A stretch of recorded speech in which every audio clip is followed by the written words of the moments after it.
Ada pertanyaan yang masuk, yang bisa saya jawab, yang tidak wallahu a'lam bishawab. Tentang sholat duha. Sholat duha ini bagaimana? Sholat duha sunnah, minimalnya 2 rakaat, maksimal 8 rakaat. Hadis tentang 12 rakaat, hadisnya dhaif, hadisnya lemah. Sholat duha itu minimal 2 rakaat, maksimal 8 rakaat. Dan ini dikerjakan di waktu duha, artinya setelah matahari tinggi, ya di atas jam 7 lah. Setelah matahari itu agak tinggi. Sebab Nabi ketika menyebutkan tentang waktu duha, hina tarmidul fisal, ketika anak-anak onta mulai kepanasan. Artinya sudah di atas jam 7. Itu sholat duha. Sampai jam 10 lewat lah, setengah 11 gitu. Sampai anak-anak onta kepanasan. Dan punya keutamaan sholat duha. Dan bacaannya sama. Dan juga nggak ada doa khusus, tidak ada. Apa benar bahwa wanita ketika sujud itu dia tangannya mengepit ke dadanya? Ini tidak benar riwayatnya. Pada hakikatnya sholat wanita dengan laki-laki sama. Dalam takbir, dalam meletakkan dada di dada, sama laki dan perempuan. Ketika ruku, ketika sujud, laki-laki ini ketika sujud tangannya dirapatkan gini, siku diangkat. Kata Nabi, warfa mirfaqaika, angkat kedua sikumu. Laki-laki seperti itu, perempuan juga sama. Perempuan sama, dia angkat sikunya sama dengan laki-laki. Tidak beda. Ya, riwayat mengatakan bahwa dikepit itu tidak benar. Enggak benar. Jadi perempuan sama dengan laki-laki, dia angkat tangannya. Dilebarkan. Kalau dia sendiri, tapi kalau dia berjamaah yang penting sikunya terangkat. Kalau dia berjamaah, yang penting sikunya terangkat. Dan ini perintah dari Rasulullah. Warfa' mirfaqaika, angkat kedua sikumu. Bolehkah orang sholat sunnah pada saat istirahat kerja? Atau dia sebelum kerja? Boleh. Kalau dia masuk kerjanya umpamanya jam 8, ya setengah 8 boleh dia sholat duha. Boleh. Atau dia sholat syukrul wudu. Seperti yang dilakukan oleh Bilal bin Rabah radhiyallahu anhu warda, boleh. Tapi kalau sudah selesai kerja, kan waktunya zuhur istirahat itu. Zuhur yang wajib yang dikerjakan oleh dia. Yang sebelumnya ada qobliyah zuhur dan ada ba'diyah zuhur. Bolehkah kita sholat di belakang imam pelaku bidah? Boleh. Sholat di belakang imam pelaku bidah boleh. Dan saya bawakan riwayat ini dalam buku Syarah Aqidah Ahlussunnah wal Jamaah. Saya bawakan yang pertama riwayat hadis Sahih riwayat Bukhari, Nabi bersabda, yusalluna lakum fa in asabu falakum walahum wa in akhtau falakum wa alaihim. Kamu sholat bersama mereka, atau bersama orang-orang atau penguasa yang zalim atau orang pelaku bid'ah. Kamu sholat bersama mereka. Kalau mereka benar, kamu benar, kamu dapat ganjaran, mereka dapat ganjaran. Tapi kalau kamu benar, mereka salah, mereka yang menanggung dosanya, kamu mendapatkan ganjaran. Ini Sahih Bukhari. Ketika Hasan Al-Basri tanya, bagaimana sholat di belakang ahlul bid'ah? Imam Hasan Al-Basri mengatakan, sholli wa alaihi bid'atuhu. Kamu sholat di belakangnya dan orang itu yang menanggung bid'ahnya. Ini dibawakan oleh Imam Bukhari dalam kitab sahihnya, di Kitabul Adzan. Bagaimana kalau seorang lupa sholat, kemudian dia ingat pada waktu paginya, dia sholat isya, lupa sholat isya. Dia baru ingat ketika pagi sholat. Kata Nabi, man nama au nasiya, man nama anis sholat au nasiha falyusalliha idza dzakaraha. Barang siapa yang tertidur dari sholat atau dia lupa, maka dia sholat ketika dia ingat. Maka dia sholat ketika ingat. Tapi lupa nggak tiap hari. Sekali-kali lupa boleh. Makanya dicari. Kenapa dia sampai lupa? Nah, kemungkinan besar dia disibukkan oleh apa? Oleh dunia. Kalau lupa wajar. Manusia lupa wajar. Hatta Nabi juga lupa. Yang tidak lupa siapa? Yang tidak pernah lupa dan tidak akan lupa selama-lamanya siapa? Allah SWT. Wa ma kana rabbuka nasiya, dan Allah tidak pernah lupa selama-lamanya. Bagaimana orang yang bermakmum dengan orang yang rusak bacaannya? Ya diingatkan, mestinya orang yang dia tidak hafal Al-Quran, atau dia cuma hafal sedikit dan juga nggak benar bacaannya, dia nggak berhak untuk jadi imam. Mesti diingatkan dengan cara yang baik.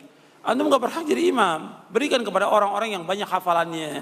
Bab Nabi SAW ketika menyebutkan tentang imam, Nabi menyebutkan aqra'uhum li kitabillah, yang paling banyak hafalan kitabullah. Baru setelah itu yang paling tahu tentang sunnah. Jadi yang paling hafal dulu.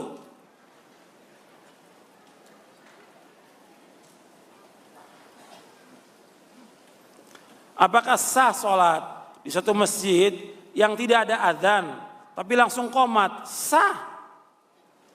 Sholatnya sah. Cuma dia berdosa tidak menggunakan adzan. Karena adzan ini wajib untuk sholat 5 waktu berjamaah. Adzan ini wajib untuk sholat 5 waktu berjamaah. Wajib adzan ini.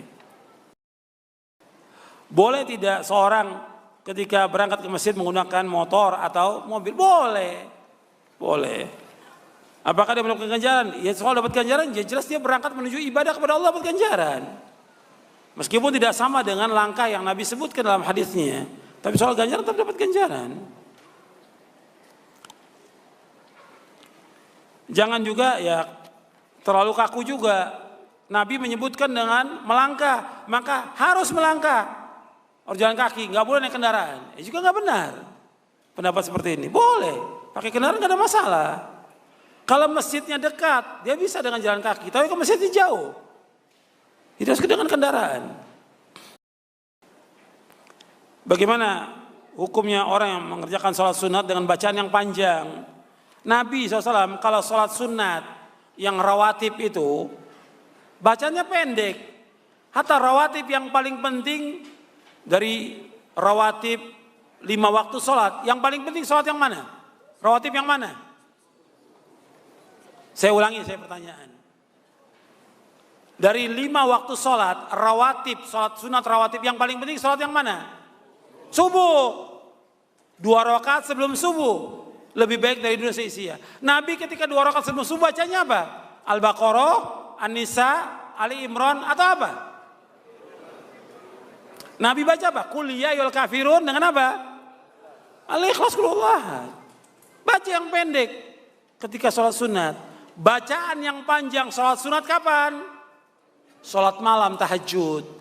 Nabi baca sholat tahajud di waktu malam 1 rakaat baca Al-Baqarah, An-Nisa, Ali Imran.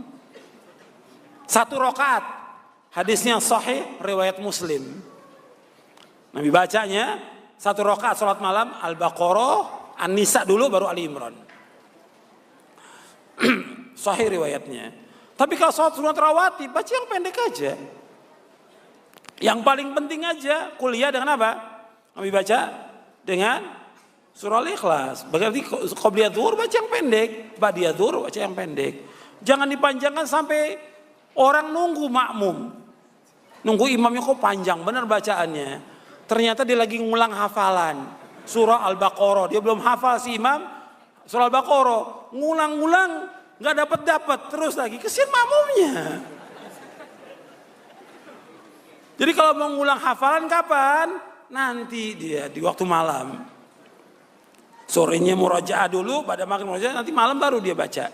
Tapi ketika sholat berjamaah, baca yang pendek. Baik qobliyah maupun ba'diyahnya. Tentang sholat sunnah, qobliyah dan ba'diyah, rawatib. Yang terbaik di mana? Yang terbaik ya secara umum di rumah. Yang terbaik di rumah. Tapi kita seperti orang-orang yang kerja di kantor, di pasar, ya kerjakan di masjid ya. Kalau kita rumah kita dekat dengan masjid, ya bisa kita kerjakan di rumah lebih dahulu, baru ke masjid. Atau kalau memang waktunya luang, ya kita sholat di masjid. Cuma tetap yang terbaik di mana? Di rumah. Seperti qobliyah subuh, yang terbaik kita kerjakan di rumah. Qobliyah zuhur kalau bisa ya kita di rumah kalau mungkin. Kalau enggak ya kita di masjid. Ba'diyah juga demikian. Tapi untuk ba'diyah maghrib Nabi menyuruh kita di rumah. Ketika Nabi selesai sholat maghrib, ada sebagian sahabat ingin sholat ba'diyahnya di masjid. Kata Nabi SAW kepada para sahabat, sholatlah kalian di rumah kalian. Sampai Nabi mengatakan, irka'u hataini raqataini fi buyutikum. Hendaklah kamu mengerjakan 2 rakaat ini, 2 rakaat ba'da maghrib di rumah kalian. Jadi kita dianjurkan untuk mengerjakannya di rumah. Kemudian ba'da isya di mana? Di rumah. Nabi mengerjakan ba'da maghrib di rumah, ba'da isya Nabi kerjakan di rumah. Kalau dikerjakan di masjid boleh atau tidak? Boleh. Cuma tetap yang namanya sholat sunat yang afdol di mana? Di rumah. Ada yang dikerjakan di masjid nggak bisa di rumah. Tahiyatul masjid. Itu nggak bisa di rumah, ya di masjid dikerjakan.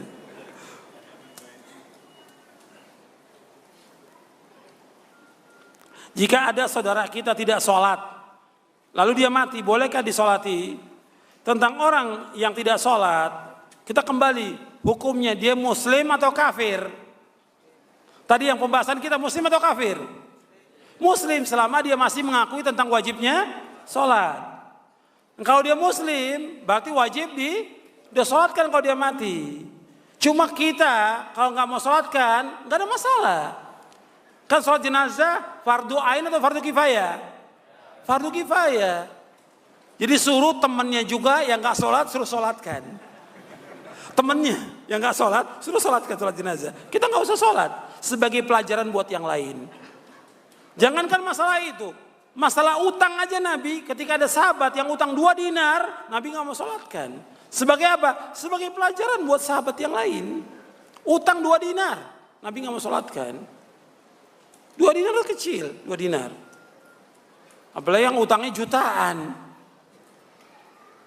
Boleh imam masjid nggak mau sholatkan, utang banyak utang nggak mau sholatkan. Kalau dia menikmati.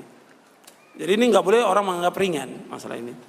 Tapi ketika dia tidak sholat, maka biar teman yang sholatkan. Kita nggak usah sholatkan. Sebagai pelajaran buat yang lain.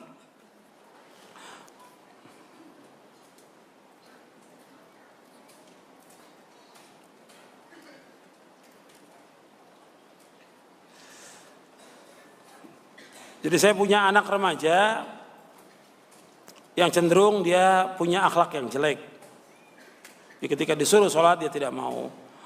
Ya tetap diusahakan kalau dia sebagai orang tua, bapak atau ibu, jelas tahulah tentang tabiat anak dari kecilnya gimana. Tahu tentang wataknya. Maka coba cari bagaimana salahnya yang dia itu bisa nurut. Apakah diberikan hadiah, apa dibujuk atau yang lain. Tetap suruh sholat. Tapi jangan lupa doa kepada Allah. Sebab yang memegang ubun-ubun seluruh makhluk ini dan hati manusia adalah Allah SWT. Allah yang membolak-balikkan hati. Makanya kita minta kepada Allah agar Allah menunjuki dia. Karena doanya orang tua kepada anak itu makbul. Baik atau buruk. Perhatikan tuh. Doanya orang tua untuk anaknya itu makbul. Apakah si orang tua doakan baik untuk anaknya makbul. Atau orang tua mendoakan jelek buat anaknya juga makbul. Maka hati-hati orang tua itu. Ketika orang tua mendoakan kejelekan buat anaknya makbul. Jelek anak itu. Umumnya si anak kurang ajar pada orang tuanya. Orang tua bilang, nanti kamu celaka, tabrakan. Betul tabrakan terjadi. Makbul, dikabulkan sama Allah. Tapi ketika si orang tua mendoakan baik, insya Allah makbul juga. Makanya nggak boleh orang tua itu mendoakan kejelekan kepada anak. Doakan kebaikan, meskipun dia nakal. Meskipun dia tidak baik, tetap doakan kebaikan buat anaknya.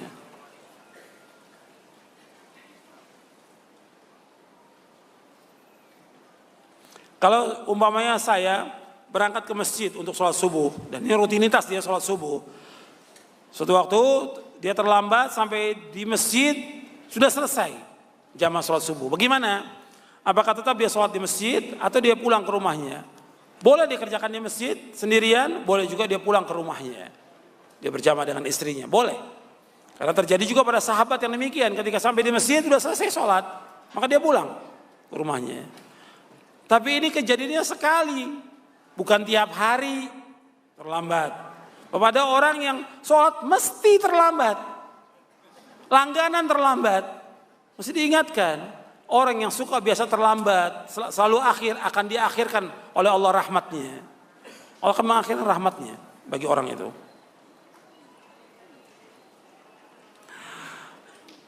Bagaimana cara-cara kiat khusyuk? Saya sudah sebutkan di buku ini. Antum baca. Tadi sudah kita baca sebagiannya. Di antaranya apa? Mengingat kematian. Di antaranya. Kemudian sholat sesuai dengan contoh Nabi. Di antaranya lagi saya sebutkan, kita harus memahami tentang bacaan sholat.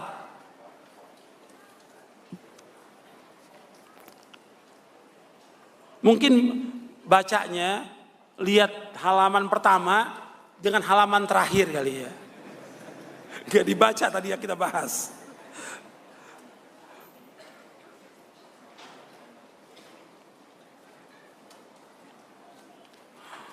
Ya tentang berjamaah ini, apakah kita ambil jamaah yang pertama atau kedua? Ya jamaah yang pertama. Jamaah yang dimaksud sholat berjamaah mendapatkan 27 derajat.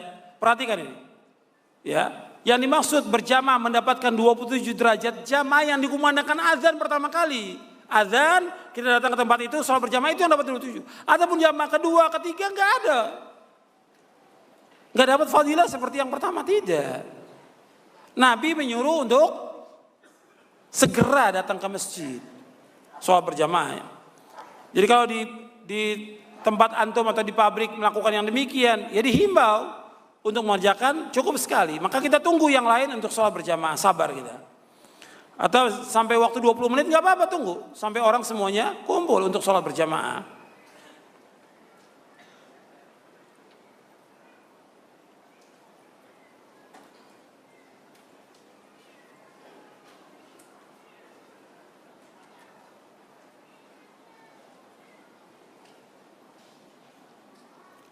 Iya, bagaimana dengan hadis Nabi Shallallahu Alaihi Wasallam tentang orang-orang Khawarij yang disebutkan bahwa Khawarij itu adalah anjing-anjing neraka.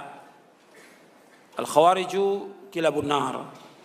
Padahal amal yang dihisab pertama kali sholat, sedangkan orang-orang Khawarij itu dia banyak sholatnya. Bagaimana memadukan? Betul, tetapi yang banyak sholatnya itu berkaitan dengan sholat yang sunnah, bukan yang wajib. Orang Khawarij nggak mau sholat berjamaah bersama imam, nggak mau dia. Khawarij mau nggak mereka sholat berjamaah bersama imam? Nggak mau dia. Dia ketika melihat imamnya atau melihat pemimpin atau pemerintah atau khotibnya berbuat dosa maksiat, bagi dia muslim atau kafir? Kafir, dia nggak mau sholat. Sholat sunatnya dia betul ya, banyak sholat sunatnya, tapi nggak sesuai dengan contoh Nabi sholat sunatnya mereka. Sholat yang wajibnya mereka nggak berjamaah, bahkan ada di antara mereka Khawarij itu nggak sholat Jumat mereka bersama kaum muslimin, nggak mau sholat Jumatnya sendirian di rumahnya. Kenapa? Dianggap imam-imam yang ada semuanya kafir. Dan itu terjadi yang seperti itu, baik itu zaman Ali bin Abi Thalib maupun yang sesudahnya. Bahkan Imam Az-Zahabi menyebutkan ada seorang yang punya pemahaman takfiri dalam Syiar A'lamin Nubala, dia nggak mau sholat bersama kaum muslimin, dia mengerjakan sholat sendirian aja di rumahnya, hatta sholat Jumat. Ini sudah nggak baik yang wajibnya. Kalau sudah nggak baik, seluruh amalnya baik atau tidak? Tidak baik ukuran sholat. Kalau sholatnya tidak baik, seluruh amalnya tidak baik. Makanya disebutkan dia termasuk penghuni neraka. Nabi ketika menyebutkan tentang apa? Tentang banyaknya sholat mereka atau puasanya mereka, kalimat banyak tidak menunjukkan kepada apa? Baik dan benar. Banyak orang-orang menganggap bahwa dia sudah melakukan amal-amal soleh yang banyak, padahal ukurannya banyak atau baik. Alladzi khalaqal mauta wal hayata liyabluwakum ayyukum ahsanu amala, bukan aktsaru amala. Allah yang menciptakan mati dan hidup untuk menguji kalian, siapa di antara kalian yang paling baik atau paling banyak? Paling baik amalnya. Orang Khawarij tidak baik amalnya. Orang Khawarij tidak baik amalnya. Jelas ini ya.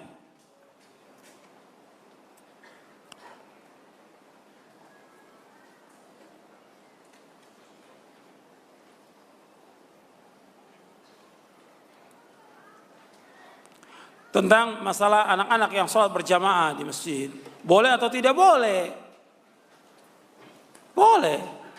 Jadi anak-anak sholat di masjid boleh. Kalau dia mengganggu, ya diingatkan aja, diingatkan. Cuma tetap yang perlu diingatkan, kadang-kadang anaknya ke masjid, bapaknya nggak ke masjid. Anaknya ke masjid, bapaknya ke masjid. Jadi tetap diingatkan supaya jangan ribut. Jadi jangan dilarang. Mereka untuk melatih diri untuk ke masjid jangan dilarang, tapi diingatkan, tetap diingatkan. Jangan berisik, jangan bercanda, terus diingatkan setiap sholat diingatkan.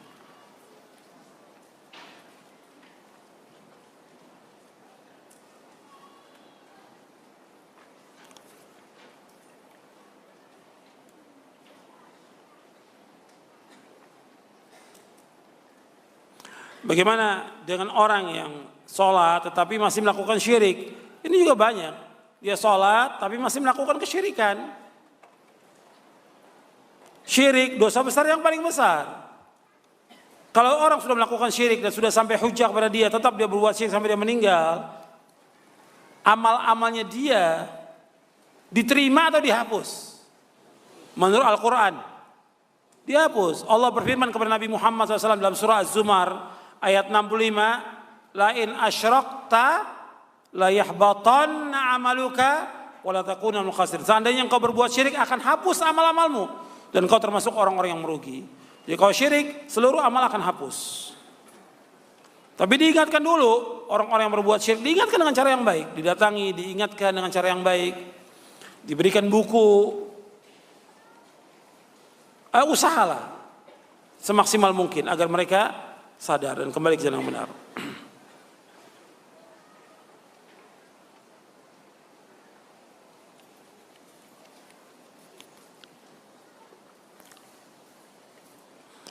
Bagaimana kalau seorang yang dia sulit untuk bangun malam? Ya bisa diatur dengan dia tidur di awal malam. Dan jangan terlalu banyak pekerjaan ketika di waktu malam. Kemudian yang ketiga, dia tidur dalam keadaan berwudu. Yang keempat, dia pasang beker. Beker itu pasang, alarm pasang. Jam berapa dia mau bangun? Insya Allah kalau sudah terbiasa, itu akan mudah bangun.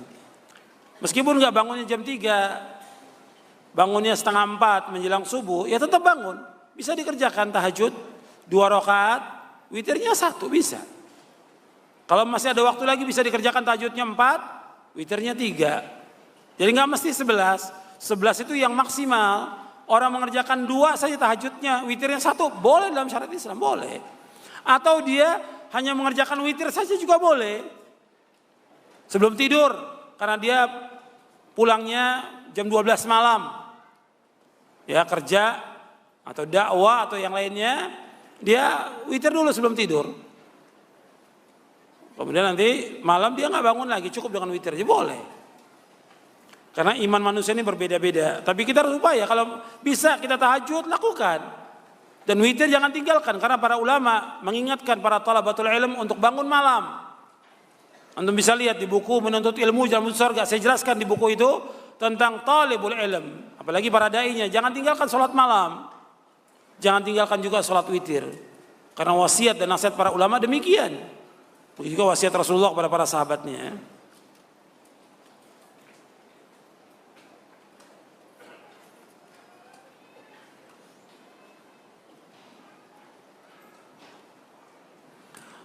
Bagaimana kalau orang tua kita itu baru sholat kalau kita pulang ke rumah, ke kampung baru sholat? Ya tetap diingatkan dan terus diingatkan setiap waktu.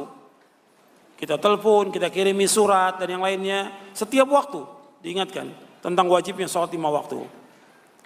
Dan jelaskan kepada dia bahwa Allah yang menciptakan kita, yang menyuruh kita untuk sholat. Jangan ditinggalkan karena ini berat hukumannya dan juga ancamannya berat, dunia maupun akhirat.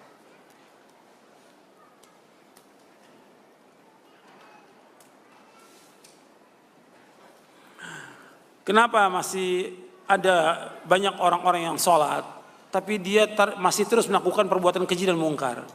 Tadi sudah jelaskan, karena sholatnya dia tidak khusyuk, sholatnya dia tidak tumanina, sholatnya dia tidak mengikuti contoh Nabi SAW, sholatnya dia tidak dipahami tentang isi dari sholatnya. Mestinya sholat yang dilakukan itu menimbulkan rasa takut dia kepada Allah SWT. Dan dia harus ingat kepada Allah. Allah menyebutkan setelah sholat, kan Allah menyebutkan utlu ma uhi ilaika minal kitab wa aqimis shalah inna sholata tanha 'anil fahsyi wal munkar wa la dzikrullahi akbar wallahu ya'lamu ma tasna'un. Artinya setelah Allah menyuruh untuk sholat mencegah perbuatan keji mungkar, Allah menyuruh apa? Ingat Allah itu lebih baik. Jadi kalau dia ingat kepada Allah, maka dia akan tinggalkan perbuatan dosa dan maksiat. Kalau dia ingat Allah, dia akan tinggalkan perbuatan keji dan mungkar. Dan Allah mengetahui apa yang kalian kerjakan.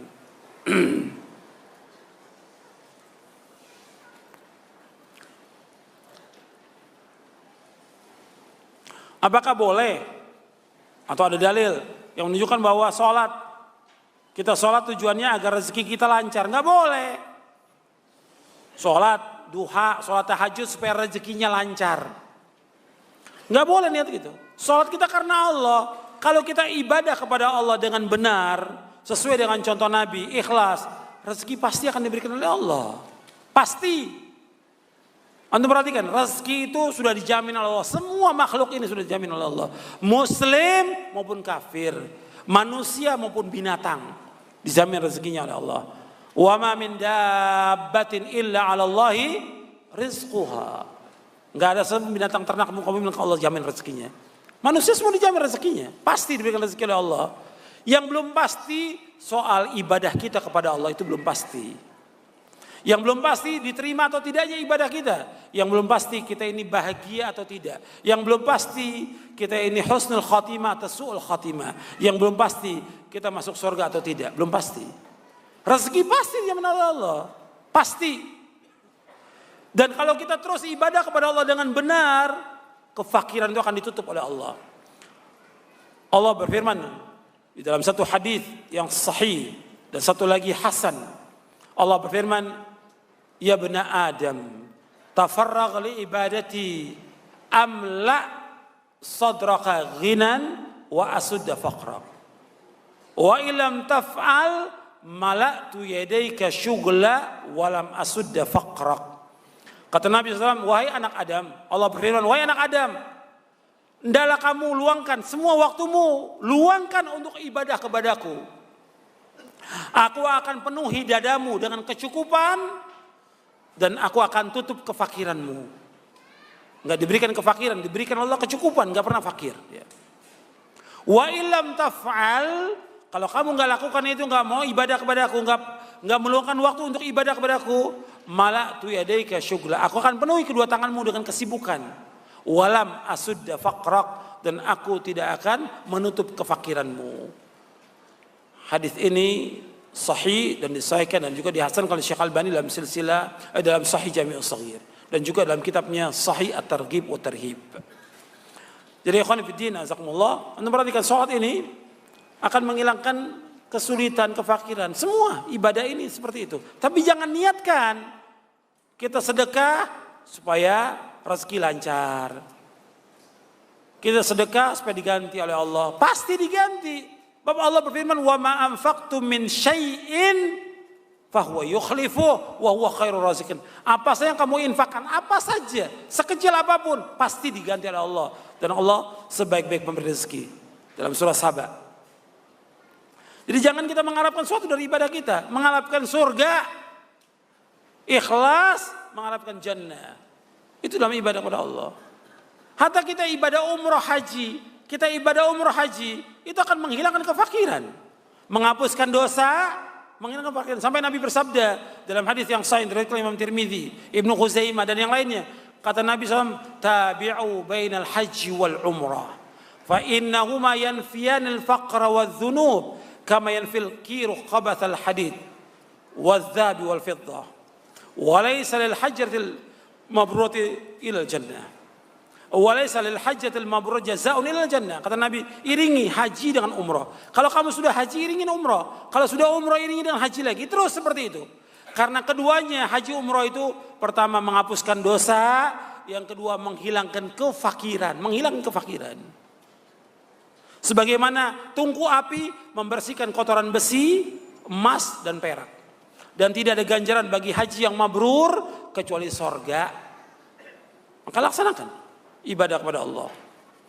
Insya Allah Allah akan datangkan rezeki kepada kita. Tapi jangan niatkan kita untuk itu, jangan. Maka Nabi ketika menyuruh sahabat untuk sedekah, Nabi iming-imingi dengan dunia atau tidak? Tidak. Kata Nabi, ittaqin nara walau bisyiqqi tamratin. Jaga diri kamu dari api neraka meskipun dengan apa? Sebutir kurma. Tujuan kita akhirat supaya terjaga dari api neraka. Bukan Nabi mengiming-imingi dunia. Kalau kamu sedekah, Nabi kamu dapat kekayaan. Dengan sedekah, usaha kamu lancar. Tidak. Tapi itu sudah jaminan dari Allah SWT. Tapi niatkan kita karena Allah.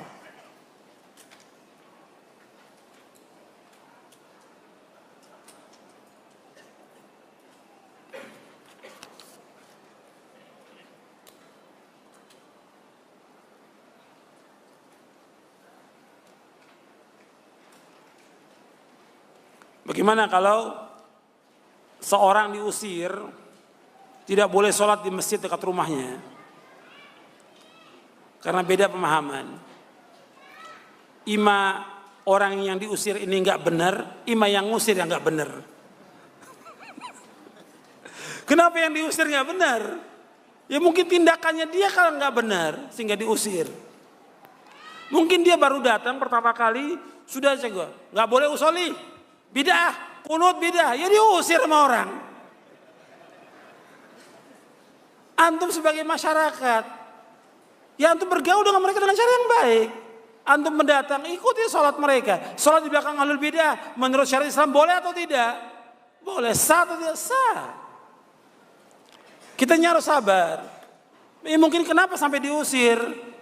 Ya mungkin ada beberapa faktor yang lain. Makanya saya ima dari yang diusir yang salah atau yang mengusirnya. Jadi jangan langsung, oh yang ngusir pasti salah. Belum tentu juga. Dia mengusir karena apa? Ada sebab, akibat usir ini ada sebabnya apa? Tingkah lakunya di masjid itu. Ini kadang-kadang orang sudah ngikuti sunnah ini, kadang-kadang masuk masjid orang kayak masjid sendiri. Kayak jagoan. Nyalain lampu sendiri, nyalain ini sendiri semuanya. Ya orang situ kesel. Kamu gak boleh sholat sini. Ya wajar diusir. Karena apa? Tingkah lakunya sudah seperti jagoan. Sudah seperti masjidnya dia sendiri. Padahal dia pendatang. Mesti gak bisa gitu. Tanya, boleh gak saya adzan? Boleh gak saya jadi imam? Karena gak ada imam di sini. Coba pakai adab, akhlak yang baik. Muamalah dengan baik. Jadi ketika diusir, siapa yang salah? Jangan langsung salahkan, oh yang ngusir. Belum tentu. Bahwa ada juga di tempat yang lain, yang katanya sunnah juga, ada orang yang awam nggak boleh sholat, dan ini terjadi. Orang awam masyarakat kampung karena dia usoli, karena dia kunut, karena masjid merasa punya dia nggak boleh sholat. Benar tidak menurut syariat Islam? Nggak benar, dan ini terjadi yang seperti ini terjadi. Orang-orang kampung yang kunut itu nggak boleh datang ke masjidnya. Ini kan masjid saya, yayasan punya saya. Kamu nggak boleh sholat. Masa orang sholat nggak boleh? Orang mau ruku sujud nggak boleh.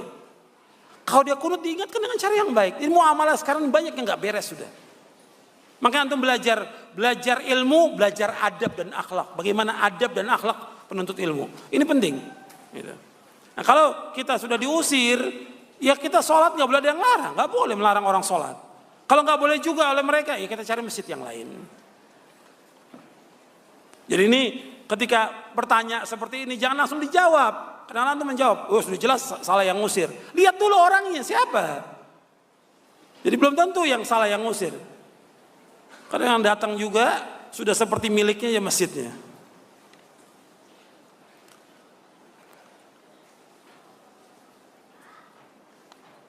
Bagaimana tentang sholat isya? Apakah sholat itu panjang waktunya sampai subuh atau sampai pertengahan?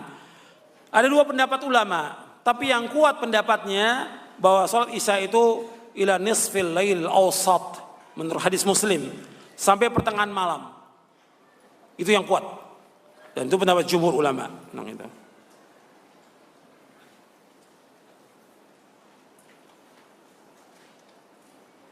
Tadi disebutkan tentang sholat asar. Apakah sholat asar itu batal amalnya? Apa seluruh amalnya? Di buku ini, ketika saya bawakan hadis ini, ada penjelasannya di situ. Mungkin nggak kebaca, ya antum nggak baca. Di situ ada. Artinya bukan seluruh amal, tidak. Amal yang hari itu aja yang ditolak oleh Allah, yang dihapuskan. Yang menghapuskan seluruh amal yaitu apa? Syirik.